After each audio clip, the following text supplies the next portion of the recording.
better than the third film. And you know what? I'm going to say it. Better than the second film. You know why?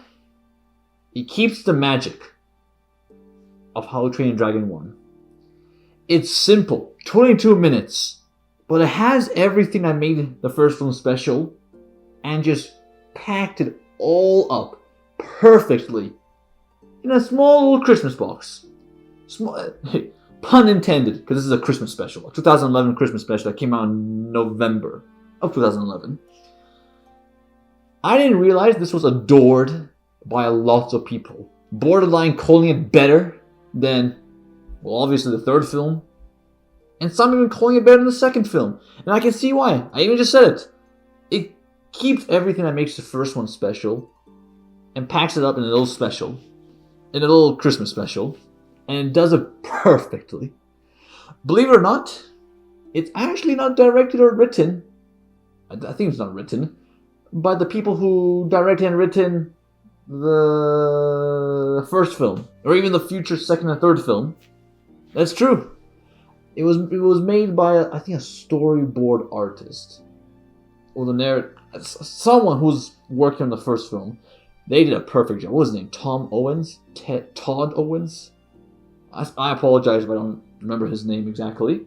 He did a fantastic job.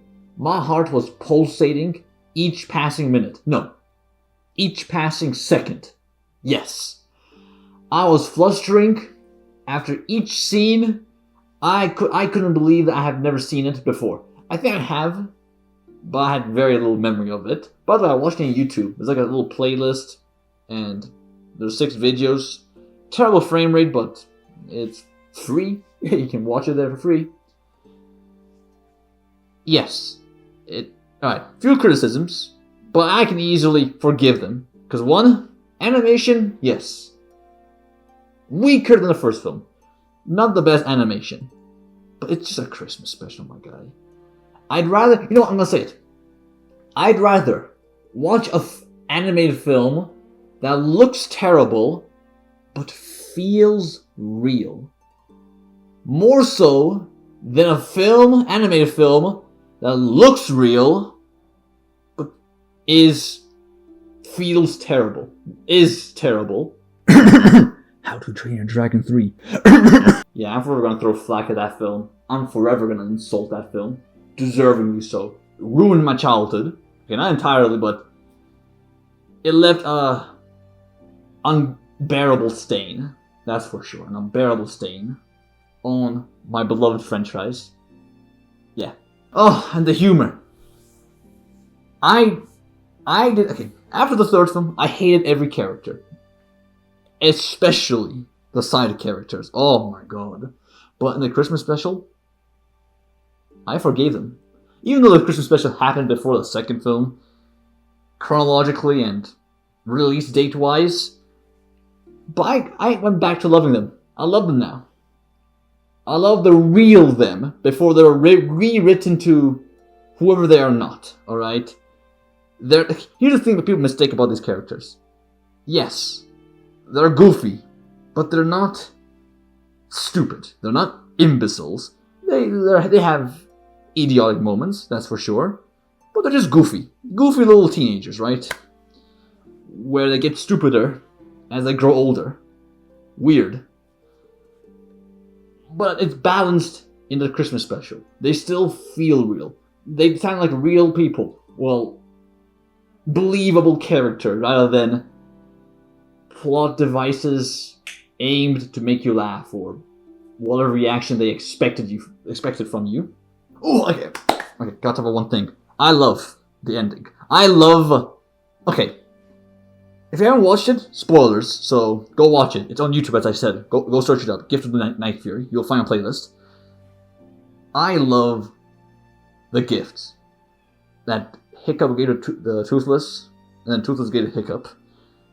Hiccup gave Toothless a wing that he can control on his own. So he doesn't need Hiccup on his back to control the wing and be able to fly. And Toothless, he flew away. And he gave those wild, his pupils narrowed, make him seem wild, back his wild instincts, and he flew away. as if he's on himself, as if he was lingering to have that freedom again. And we are supposed to assume that he's never coming back. He only wanted was freedom. Never loved Hiccup, just wanted freedom. And then, in the end, when everyone has their dragons, okay, I'll talk about that later. When everyone's happy except Hiccup, because his dragon's not back, Toothless comes and he gives Hiccup the helmet that he lost when flying over the seas. The helmet of Hiccup's mother's breastplate piece. Yes, that. Which is actually treated like a stocking in this film. I find that hilarious.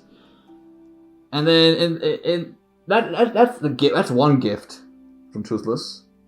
The second gift is in the very end, when he breaks his wing, his artificial wing on his back tail, breaks it, forcing Hiccup to put the saddle and his other wing back on Toothless so they can fly together again. So the second gift by Toothless was friendship. That is so endearing. I love it. Oh my, that is so sweet. That is so sweet. This was Toothless' reaction. He's like, "Hey, I love you, buddy. I love the new tail you gave me. I don't want to fly alone. I don't want this. I want you. You are what made me whole, just as how I make you whole." They're both half a heart. Does that make sense? Toothless is one half a heart. Hiccup is the other half of the heart, and together, love. Okay, it's morning, alright? My mind is scrambled. I'm not making sense here.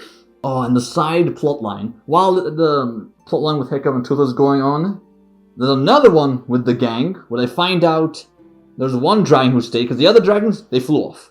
The dragons from Burke, they flew off in one direction somewhere. Except one dragon, that Fishlegs dragon, he kept in his house till Hiccup freed him and accidentally got on his back and flew to the island where all the dragons are actually laying their eggs and basically reproducing, right? It's breeding season, I guess. The side plot line is the gang discovers Meatlug, the name of the Fishlegs dragon, was laying eggs, right? Laying eggs. So they thought, oh, let's get these eggs and place them in these helmets of these Vikings, which is like stockings. So they do that. There's a lot of eggs. I think there's like, 10 eggs? A lot of eggs. Or 15, 20, I don't know, lots of eggs. And as Hiccup is on the island, he sees the eggs are getting rolled into the geyser down to the hot water till the eggs explode. Because when they explode, they hatch, right? And then cut to the eggs that are in the Vikings' houses, in their helmets, as they're asleep. Boom, boom, boom, boom, explosion everywhere. Explosion everywhere. I think the little gang, caused more trouble, more damage, than the intro of the first movie, when the dragons were attacking. That's crazy to think about. Or even the end of the second film, when the Alpha invades Burke. Crazy to think about. But everyone's not too mad, because their dragons come back, and they celebrate, what's it called? Snuggle Tugs. Which is essentially Christmas for them. Snuggle Tugs? Don't know why it's called Snuggle Tugs. They snuggle in bed as Santa hops down the chimney and tugs them to sleep. Something like that, I guess. Yeah, that's the side plot line. Very sweet. What I love about this short, there is no drama. There is no villain.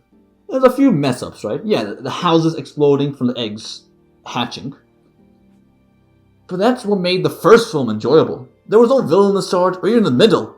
Only in the very end. We spent the whole first film just watching beauty unfold. Honest.